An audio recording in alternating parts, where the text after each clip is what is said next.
Praise the lord. Welcome to day 42 of today's promise.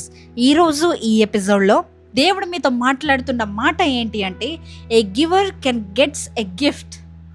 ఒక ఇచ్చేవానికి బహుమతులు ఇవ్వబడతాయి.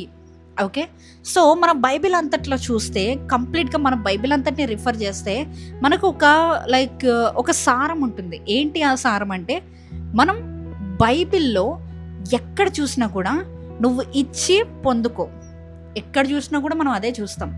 సో ఒకవేళ నీ సహోదరులకి నీకు ఏమైనా గొడవలు ఉన్న ఎడల వానికి ఒక బహుమానం ఇవ్వని ఉంటుంది. సో ఇలా ఒక గివర్కి ఒక గిఫ్ట్ అనేది వస్తుందంట. మార్కు సువార్త 11వ అధ్యాయం 25వ వచనంలో ఇలా ఉంటుంది: మీకు ఒకని మీద విరోధమేమైనను కలిగి ఉన్న ఎడల మీరు నిలువబడి ప్రార్థన చేయనప్పుడెల్లా వానికి క్షమించుడి, అప్పుడు పరలోకమందున్న మీ తండ్రియు మీ పాపములను క్షమించును. ఈ వర్స్ ద్వారా మీకేం అర్థమవుతుంది? నేనైతే క్లియర్గా చెప్తా వినండి. ఫర్ ఎగ్జాంపుల్, వేరే వాళ్ళు మిమ్మల్ని కొట్టారనుకుందాం, లేకపోతే తిట్టారనుకుందాం. ఓకే, సో వేరే వాళ్ళు మిమ్మల్ని కొట్టి తిట్టినప్పుడు మీరు వాళ్ళకి క్షమించారనుకోండి. ఓకే, దేవుడు మీ పాపముల నిమిత్తమై మిమ్మల్ని క్షమిస్తాడు.